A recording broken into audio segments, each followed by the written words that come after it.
right, you guys, welcome back to the channel. I am so excited to have you here. Thank you so much for clicking on this video. So today we are going to be looking at a story that has been discussed quite a bit recently, I think for good reason. It is, if nothing else, just very fascinating that this is going on. The story we're going to be talking about today is based out of Georgia. It is about a woman who in the early stages of her pregnancy got ill and fell into brain death, and essentially the doctors chose to keep her alive on life support to support the life of the baby. Obviously, there's one side of the argument screaming that this is because of abortion laws. There's another side of the argument that is saying maybe this is more on the side of malpractice. Is it either one? Is it both? Let's find out. Let's talk about it. This is your reminder to subscribe to this channel and leave a thumbs up down below. And if you want to follow me on any other social medias, those are linked down below as always. And let's just dive right in.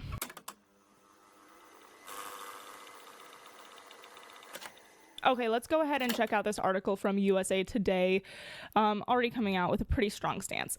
A brain-dead pregnant Georgia woman is a horror story. It's Republicans' faults.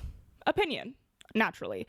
Now, I obviously want to go out and say that what happened to this woman is very, very sad. I mean, this is undeniably a very tragic story, but is it because of the abortion laws? That is what is at the heart of this. We have covered stories like this before, and every single time we have covered a story like this, it is not, in fact, because of the abortion laws. It is medical malpractice, because make no mistake, a doctor misinterpreting or misreading or misusing a law is medical malpractice. You can't say that that's the fault of the law. So let's read what happened. Okay, so it says Adriana Smith was 9 weeks pregnant when she sought medical treatment after experiencing intense headaches.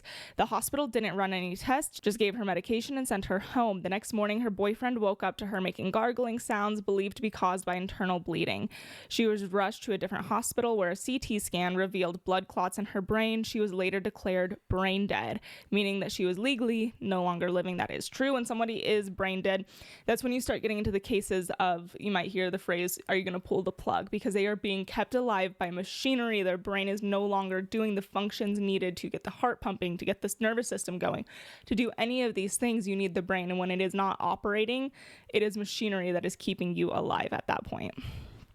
And the person can live for some period of time off the machinery, but not permanently. They will eventually die. Continuing on, even though she will never regain consciousness, Smith's body is being kept alive by machines, all because her pregnancy has progressed 3 weeks beyond the set limit of Georgia's abortion ban. So that is just immediately something that we need to touch on. As we have defined on this channel many, many, many times before, the definition of abortion is the intentional ending of a baby's life. It is a medical procedure with the intent to end the life of a baby. Now, that is not what would have happened in this case. It's not an abortion if the baby dies because the mother has died. That is not an abortion. And so that is where it becomes medical malpractice. If there was a doctor who thought that they would get in trouble under this abortion law if this baby died after the mother had died, they are either retarded or they are trying to make a political point. Either way, they should not be practicing medicine because they are irresponsible. And this is actually a quite horrifying story because if you are going off of what the family is saying, they do claim that they were not consulted in this. They say that they might have made the decision to keep her body alive, to keep the baby alive, had they been consulted. But according to the family, they were not consulted. And I am going to go ahead and take that at face value just for the sake of argument. If that's not true and they were consulted, I don't know why they would say that, but for the sake of this video, for the sake of this argument, I am going to assume that that information is true. Now, that is obviously wrong. It is obviously wrong for the hospital to make that decision without consulting what is the correct phrase? I can't think of it off the top of my head. Not life attorney. What is it called? Power of attorney. Your power of attorney, that is the person who, if you are in a situation like this, can make the call whether to keep you on life support, not keep you on life support. And it's not the doctors who get to make that choice. I don't know how that decision gets made if a person, say, doesn't have any direct family. I don't know. Probably does fall onto the doctor's hands, but that was not the case in this situation. This woman did have family. She had a boyfriend, the father of her child, her parents. She had all of these people around her who could have made that decision. And the fact that they weren't consulted, that is medical malpractice, and it is okay to call that out, because that is not okay. What happened in this situation, again, assuming that the family is telling the truth, is not right. It's not okay for the doctors to make this decision. And again, the family themselves said that they may have made the same choice.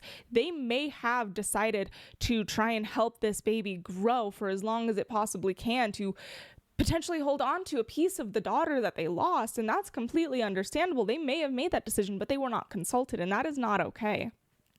So at the end of the day, much like with these, we covered a similar story earlier this year where a woman was supposedly charged with having an abortion. Like she was facing charges for having an abortion, or a miscarriage rather, I'm sorry.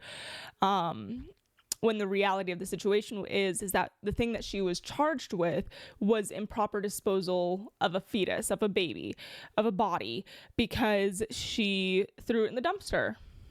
And obviously there's not a guidebook for how to handle a miscarriage, but she was 20 weeks along. And in that video I showed you, here, I'll do it again, picture of a 20-week-old baby in the womb.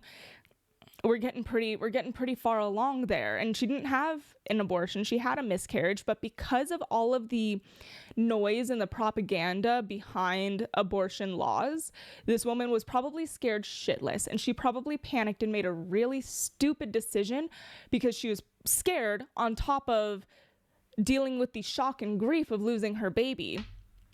Because you can imagine if she made it that far along that she was planning on having it, and there were some issues with the hospital. She had started to miscarry, and they did not properly treat her because of the misinterpretation of these abortion laws. And I just frankly don't understand how such a thing can happen, because it's these doctors, it's their job to understand the laws and to understand them correctly, and to have such ignorance as a doctor as to think that performing a D&C on an already passed away baby, or in this case, to think that because the mother died and then the baby subsequently dies, that these two things are abortions, is so beyond the scope of what should be allowed by a medical professional. It shocks me.